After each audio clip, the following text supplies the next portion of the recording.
जय माता दी। तीसरा अध्याय, देवी महात्म वर्णन। देवी द्वारा त्रिदेवों को सृष्टयादि के कार्यों में नियुक्त करना, आदि शक्ति का गंगा आदि 5 रूपों में विभक्त होना, ब्रह्मा जी के शरीर से मनु तथा शतरूपा का प्रादुर्भाव, दक्ष की कन्याओं से सृष्टि का विस्तार, आदि शक्ति द्वारा भगवान शंकर को भार्या रूप में प्राप्त होने का वर प्रदान करना।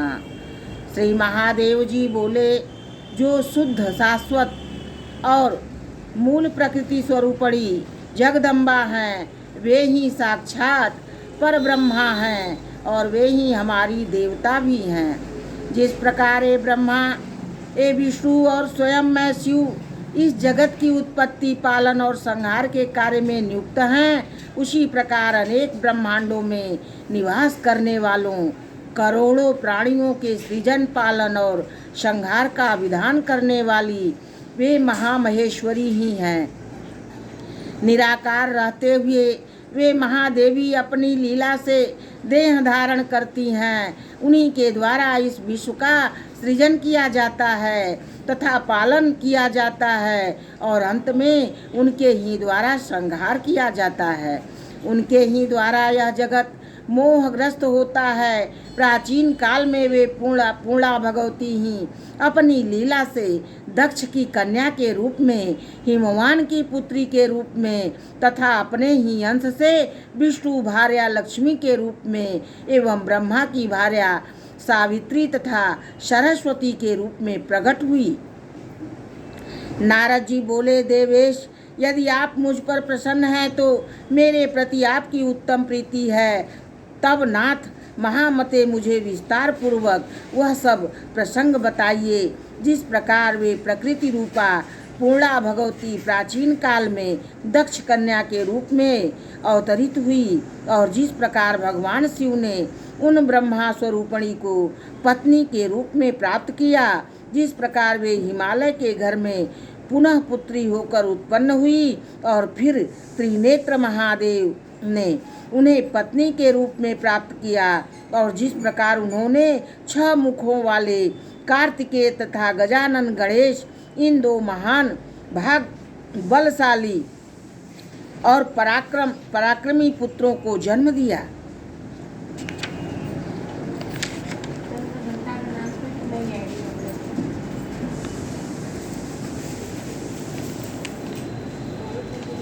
महादेव जी बोले, पहले यह जगत सूर्य चंद्रमा तारों दिन रात अग्नि दिशा शब्द स्पर्श आदि से तथा अन्य किसी प्रकार के तेज से रहित था। उस समय श्रुति के द्वारा एक मात्र जिसका प्रतिपादन किया जाता है, ब्रह्मा रूपड़ी स्वरूपड़ी वे भगवती विद्यमान थी।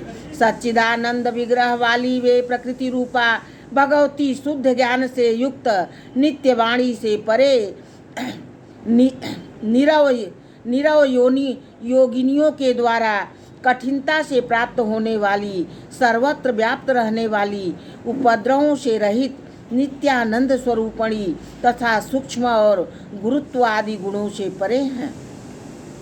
उन भगवती की सृष्टि करने की इच्छा हुई, उसी समय रूप रहित होते हुए भी प्रकृति रूप स्वरूपणी उन परारंभा ने अपनी इच्छा से ही शीघ्र ही प्रसन्नता पूर्वक रूप धारण कर लिया।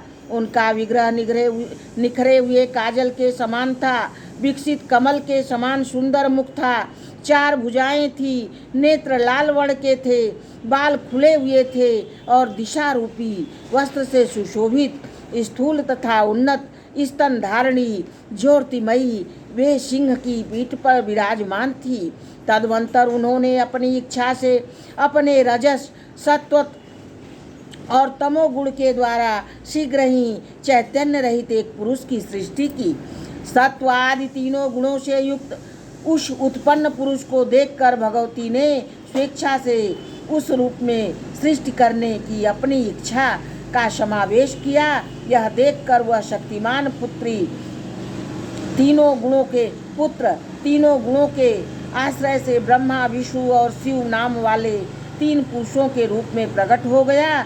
इस प्रकार भी सृष्टि नहीं हो रही थी। ऐसा देखकर उन भगवती ने उस पुरुष को जीवात्मा और परमात्मा इन दो रूपों में विभक्त कर दिया। इसके बाद वे प्रकृति अपनी इच्छा से स्वयं अपने को भी तीन भागों में विभक्त कर माया, विद्या और परमया इन तीनों रूपों में प्रकट हो गई। प्राणियों को विमोहित करने वाली जो शक्ति है वही माया है, और संसार को संचालित करने वाली तथा प्राणियों में स्पंदन आदि का संचार करने वाली जो शक्ति है वही परमा कही गई है। वही तत्व ज्ञानमयी तथा संसार से मुक्ति दिलाने वाली भी है। माया के वशीभूत जीव जब उस परमा शक्ति की अपेक्षा करने लग गया तब मुने मोहामित का उस माया का आश्रय ग्रहण करने वाले वे पुरुष भी विषयों के प्रति आसक्त होने लगे। मुनिश्रेष्ठ उस समय वे उस माया के प्रभाव से अत्यंत मत्त हो गए। तीसरी जो पराविद्या वह स्वयं गंगा, दुर्गा, सावित्री, लक्ष्मी और सरस्वती इन पांच रूपों में विभक्त हो गई। उन साक्षात जगत पालनी पूर्णा प्रकृति ने सृष्टि कार्य में ब्रह्मा, विष्णु तथा शिव को अलग अलग नियुक्त करके कहा, मैंने सृष्टि के निमित्त ही आप लोगों को अपनी इच्छा से उत्पन्न किया है। अतएव महाभाग आप लोग वैसा ही कीजिए जैसी मेरी इच्छा है। ब्रह्मा अनेक प्रकार के विचित्र तथा असंख्य स्थावर और जंगम प्राणियों की निर्बंध भाव से उत्पत्ति करें। विशाल भुजाओं वाले और बलशालियों में श्रेष्ठ विष्णु जगत को क्षुब्ध करने वाले दुष्टों का संहार करते हुए सृष्टि का पालन करें, और अंत में जब मेरी नाश करने की इच्छा होगी तब तमोगुण युक्त शिव संपूर्ण जगत का नाश करेंगे। आप तीनों पुरुषों को सृष्टि आदि तीनों कार्यों में एक दूसरे की सहायता भी अवश्य करनी चाहिए। मैं सावित्री आदि पांच श्रेष्ठ देवियों के रूपों में विभक्त होकर आप लोगों की पत्नियां बनकर स्वेच्छा पूर्वक विहार करूंगी, और सभी प्राणियों में नारी रूप धारण कर शंभु के सहयोग द्वारा स्वेच्छा से सभी प्राणियों को जन्म दूंगी। ब्रह्मा, अब आप मेरी आज्ञा से मानुषी सृष्टि कीजिए, नहीं तो इस सृष्टि का विस्तार नहीं हो पाएगा। ब्रह्मा आदि से ऐसा कहकर वे प्रकृति स्वरूपणी परात्पर महाविद्या उनके देखते देखते ही अंतर ध्यान हो गई, और उनका यह वचन सुनकर ब्रह्मा जी ने सृष्टि कार्य आरंभ कर दिया। इधर भगवान महेश्वर उन संपूर्ण प्रकृति को पत्नी रूप में प्राप्त करने के लिए संचयित होकर भक्तिपूर्वक तप के द्वारा आराधना करने लगे। अपने ज्ञान नेत्र से महेश्वर को ऐसा करते देखकर वे परम पुरुष विष्णु भी उन्हीं को प्राप्त करने के लिए निमित्त तपस्या करने के लिए बैठ गए। ओम नमो भगवती दुर्गा देव्यै नमः।